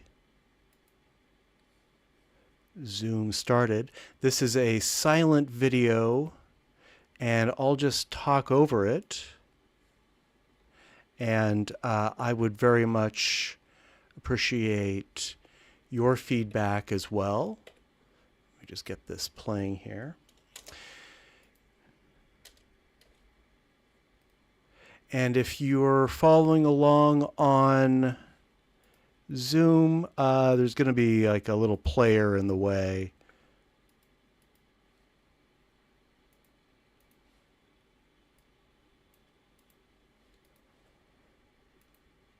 There we go. And that'll disappear in a few moments. So let me explain what we're looking at. This is a slow motion video that I captured back in February using the slow motion feature on my iPhone. And I didn't originally capture it with the intention of making a 3D project out of it, but it was just after a rainstorm, and I really liked the quality of the light and the reflections that I was seeing. And so I shot this through the window of a moving BART train on my commute home. And kind of forgot about it, but when we had this special, it occurred to me that I could pull some stills out of this video and make some side-by-sides. And I was working on that, and then it occurred to me, well, maybe I can use that technique and make a whole video out of it. So what I've done here is I've taken that video. The video, incidentally, was shot at HD resolution at 120 frames per second. I fired up my copy of Magic's Movie Edit Pro 2013, which still works great in Windows 10. And it has built-in 3D support. I think a few of us are probably familiar with this program. And I was able to make a copy of the video and use that as a stereo pair, and then offset those two videos by just a frame or two. And I did a little bit of horizontal adjustment to keep it in the window. But that's really all this is. It's the same video, just sort of 2 frames off. And I thought that the effect was very pronounced. I thought it was very interesting. And I am thinking about taking this further and doing something creative with it. And I'd be very interested in anyone's thoughts or opinions about that. Well, look, is this intended to be like 1 frame a second? Or is that just how it's streaming? You know, you're probably seeing it. No, it's supposed to be full motion video. So in your case, you might want to actually watch it on YouTube. Yeah, so this is interesting to me because I've seen people do this many times, especially on Reddit. They'll take a piece of video like this and do the 2 copies thing, but it's always it always strikes me that it's a little bit wasted, in that even just a single eye gets a true stereo effect. So the extra copy and using both eyes, it feels a little more immersive, but I think it has the same emotional effect. But what I was getting from your video streaming was about 1 frame a second, which was a very different experience than just a simply 2 copies of a video, because it's a series of stills. I mean, a video is a series of stills, but when you can see them and examine each one, for like a whole second, it's a whole different experience. It's more of a slideshow or a montage or something. So I know that wasn't your intention, but the result was really striking, and that's what I'd be interested in seeing explored more. Okay. I've got a question for you. Mm-hmm. Are you there? I got a question. Yeah, Can you hear me? I Yeah. can hear you. So when you come into the station and slow down, does the stereo effect diminish? You can see it diminish at the end of the video. Yeah, it goes flat when the train stops. Yeah, well, I'm seeing it the same as Melinda, where I can't see that because I'm seeing Okay. 1 frame per second. You don't have the YouTube stream? No. Ah, What is there a place? Is there a link for that? Yeah, let me show I, you. So I think it's probably not streaming very smoothly on the Zoom screen share, which doesn't really surprise me, given bandwidth and all that. But it is posted on YouTube, so if you're interested in seeing it in sort of full motion, here's the link. You can maybe watch it on a phone or a tablet, or you can watch it later, of course.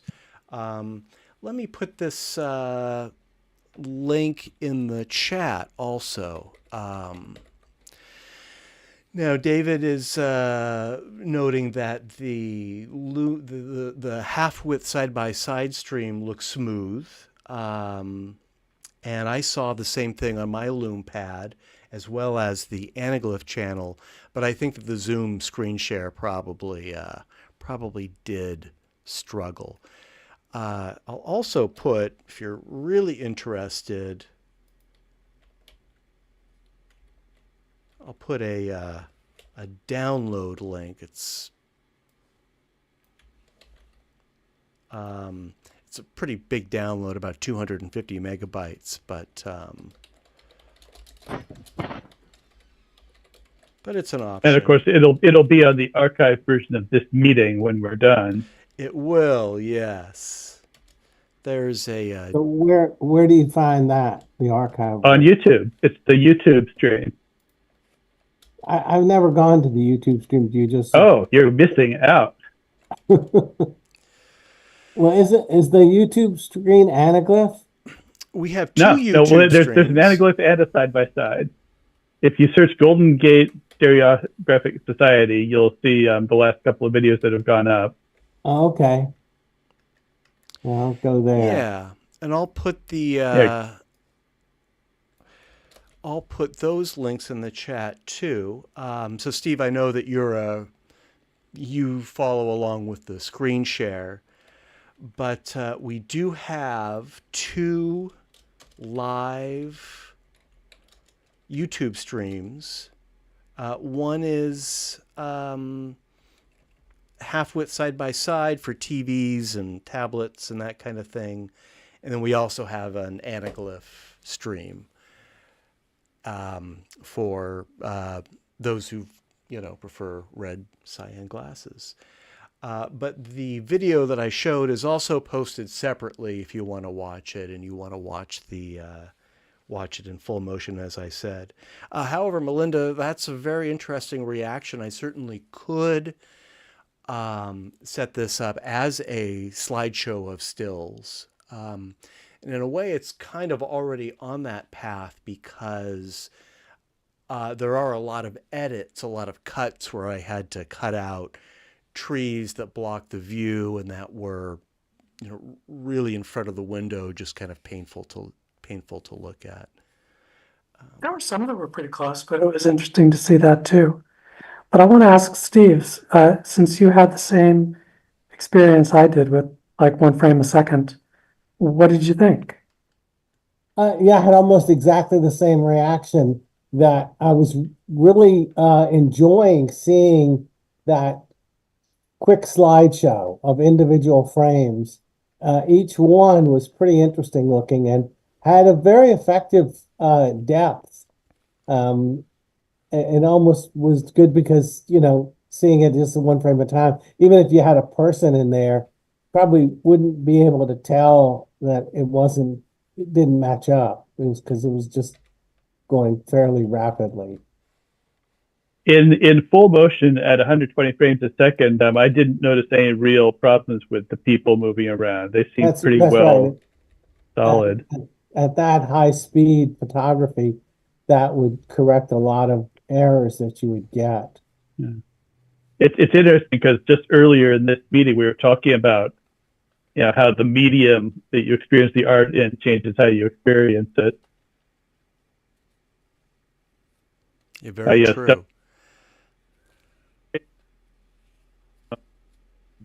Losing you again. Just talking about earlier in this meeting, we were talking about how the medium of the photo makes a difference, how wide base shots play well on the Instagram, not so well on the TV and things like that. It's a similar thing where you're watching it on the Zoom and you're having a completely different experience than if you're watching the YouTube. Right. Well, yeah, it's striking to me how what a big difference that was. It's not just slow motion or anything. It's it's like a slideshow or something. And watching the full motion video version, you can definitely see that depth change. I did select, sort of customize the number of frames separation per clip. But, that's only so accurate. Of course, the train is speeding up and slowing down also. And that adjusts, that changes the depth. And that's something I might want to play with creatively also. I'll add that the effect is not dissimilar from when I watched, I think it was the Rose Parade in was it the Pulfric process? Right, that's the chroma depth process, isn't it? Not chroma depth. The Pulfric, I believe, there's a technique where you darken one eye. Yeah. And because it's darker, it enters your brain a fraction of a second later. So anything that involves a lateral movement, like what you have here, is seen in 3D on a normal TV set. Yeah. And so when the parade was moving, it was an elaborate float with a lot of depth to it. It had a 3D effect. And as soon as it slowed down, it just went flat. Yeah, I remember there was a 3D Super Bowl halftime back in the 80s, I think, that did that. You pick up the Proofread glasses at 7-Eleven, and as long as stuff was moving left to right, you were fine. I saw some screening at the PFA where they handed out not glasses, but a little square that you would just hold up to your eye, and the filmmaker just showed some random films. Just stuff they had found that had camera movement in it, just like what you have here. Effective. All right. Well, thank you all. That concludes our slideshow for the evening, but we're not quite done yet. We have one more critical task, and that is to make our selections on our poll. Let me put that link in the chat. And let me share my screen and pull that link up. And I'll do the same on our YouTube streams as well.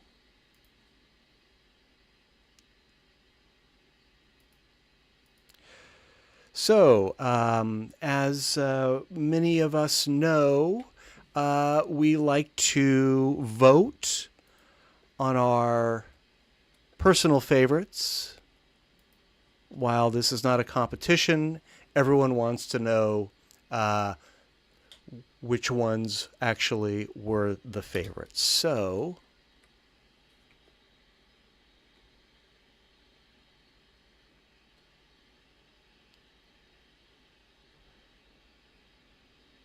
okay. The slideshow links will be coming up on the YouTube streams, and it is up on the Zoom screen share. If you are interested and if you are able to, please go to this link, strawpoll.com/ggss.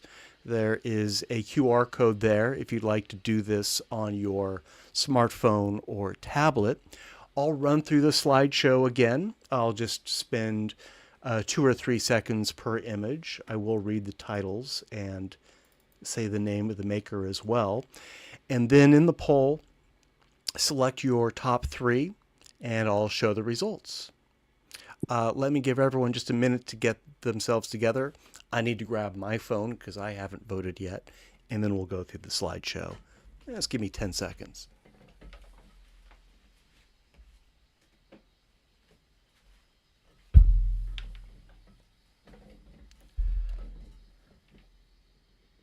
Okay, I'm going to go through the slideshow. The welcome slide is not part of the voting. We'll start off with Creating Carbon Composites by Melinda. High and Low by Melinda. How the U.S. Took Over the World by Melinda. The Martian by Melinda. Baywatch Badasses by Steve. Ireland Doc by Steve. Popeye 40 Thieves by Steve. Tiger 3D by Steve. Military Parade at the Kremlin by Oleg. Opera Singer and Her Piano Accompanist by Oleg. Exxon Refinery by Oleg. Medieval Village Displayed in a Museum Diorama by Oleg. And then finally, the video Plaza to Del Norte by Matt. So let's take 30 or 60 seconds and make our selections.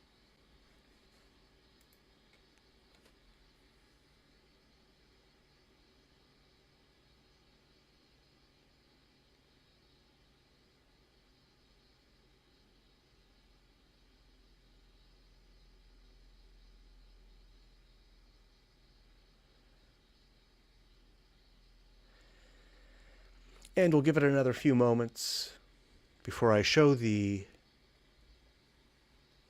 results. In the meantime, Joe did put in some details in the chat about the drawing tool we saw. There are 2 pencils to draw the left and the right images. I'd love to see this invention in action. I doubt I have the artistic skill to produce anything as fine as the drawing that was shared, but clearly in the right hands, it's a real artist's tool.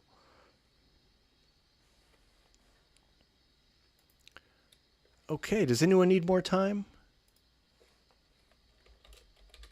Let me pull up the results here. While I'm doing that, I want to remind everyone that our next meeting is our November meeting. That will be Tuesday, November 5th. And the special subject, which you really don't need to submit until the Sunday before our second November meeting on the 12th. But in any case, black and white is that special subject. I think Oleg had mentioned that. And Oleg, we'd love to see your medieval village diorama found photo in black and white if you'd like to share that with us. But let me share our results.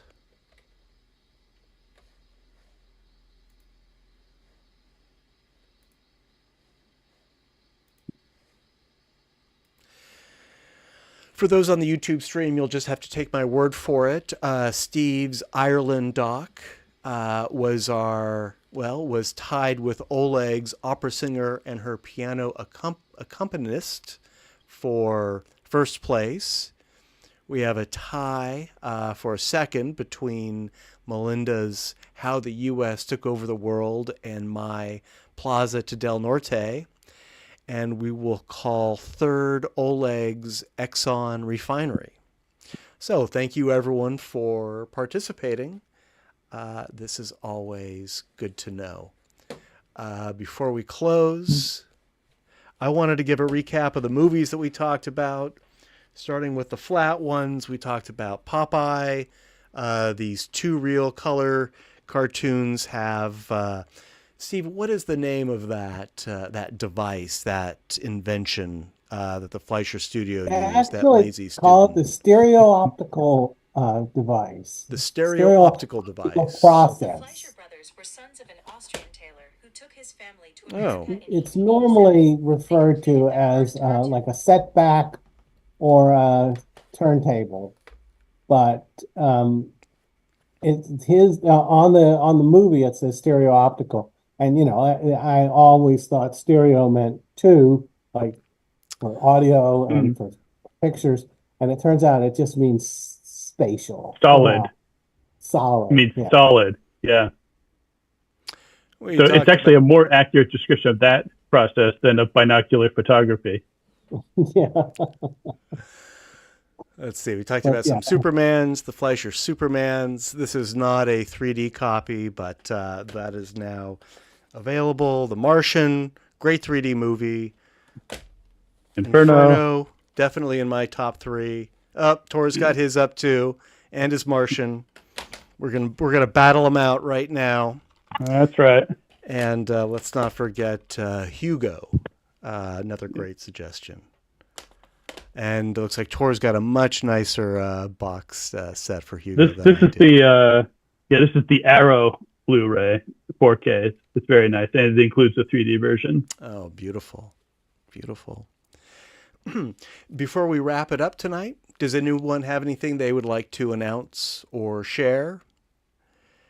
Everybody go see The Wild Robot while it's still in 3D in theaters. Yeah, really, really good. Really, really good. Oh, I forgot the most important thing. I am planning a luncheon for this group in Point Richmond. I am tentatively planning on the Golden Gate Bistro, although there were some other suggestions for the Thai restaurant in Point Richmond, but let me put this in our chat.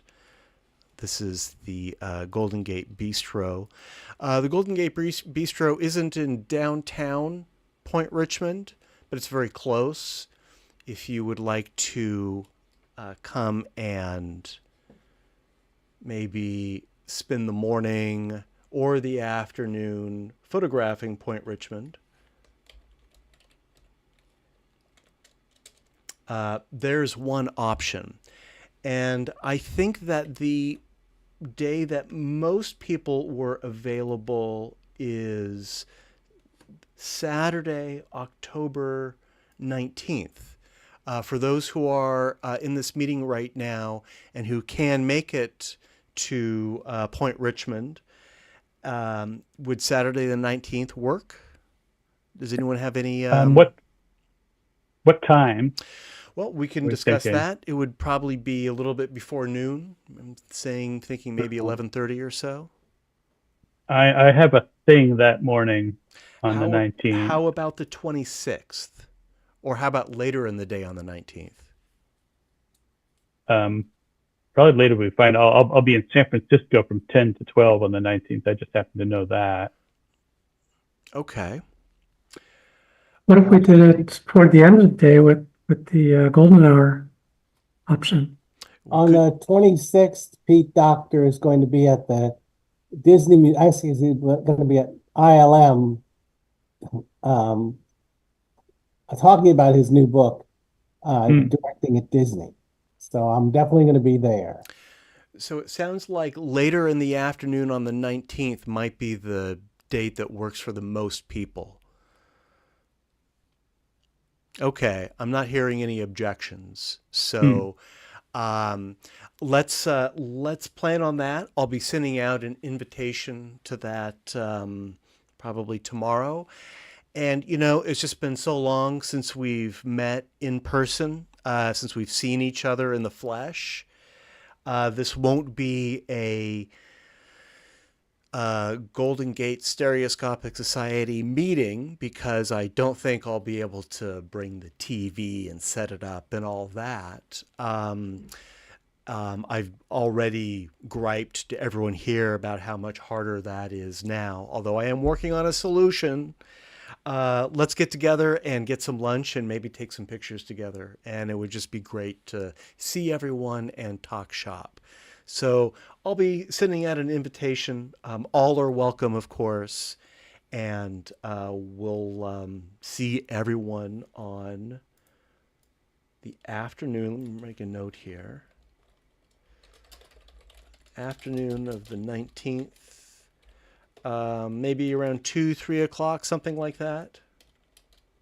Or later. I mean, if we want to get Or a nice later. light, then that's probably around 5 o'clock. So if we got together at like, I don't know, 3 o'clock or something, then there would be time for photo shoots and stuff afterwards. And Tor, that would probably give you some breathing room also. Yeah, I think so. Now, I think a lot of the restaurants, there aren't a lot of restaurants in Point Richmond, but I know some restaurants kind of close after lunch before dinner. So I'm not sure if the Golden Gate Bistro will be open at that time, which is no big loss. It's just a suggestion. There are other places also. So let me also look around and see what our options are where we can get something to eat. But I like that plan, and I think we all know that Point Richmond is a nice scenic little village. I've dragged you all down there before, and I had a good time, so let's do it again. All right, so watch your inbox for that. Does anyone have anything else they'd like to add? Well, I have a non-3D related thing, but at the Mill Valley Festival, I saw this film called Amelia Perez, and it really blew me away. So if you get a chance to see it on the big screen, you should do that. It's a musical in Spanish. It's Zoe Saldana, and have you heard of it, Tor? Are you familiar with it? We'll be getting it at the Upper Plaza. Yeah. Yeah, after the festival, it'll have a commercial run at the Upper Plaza Cinema. Yeah, I think it did very well at the Cannes Film Festival. And I'm just a fan of musicals. It's very unusual. It's about a drug lord who gets a sex change operation. I'm not giving anything away. That's in the blurb. So, really astonishing film. Well, there's a link to it in the chat. All right. Not in 3D, sorry. I have a question for Melinda. She mentioned groups on Reddit. Now I'm wondering what subreddit groups. Crossview. Crossview. Excellent, thanks. Sure. There's also a parallel view, but they don't have nearly as much action. Okay, check them out. And that is also in the chat. Melinda, do you contribute to this subgroup? I do. In fact, I have the honor of having the #1 image of all time there. Oh, right on. The X-ray I had of my hand. You may recall. I vividly recall that one, yeah. It shot immediately to like second place, and then over time it slowly got more votes and has been in first place for a few years now. Oh, congratulations. Yeah, thank you. I'm rather proud of that.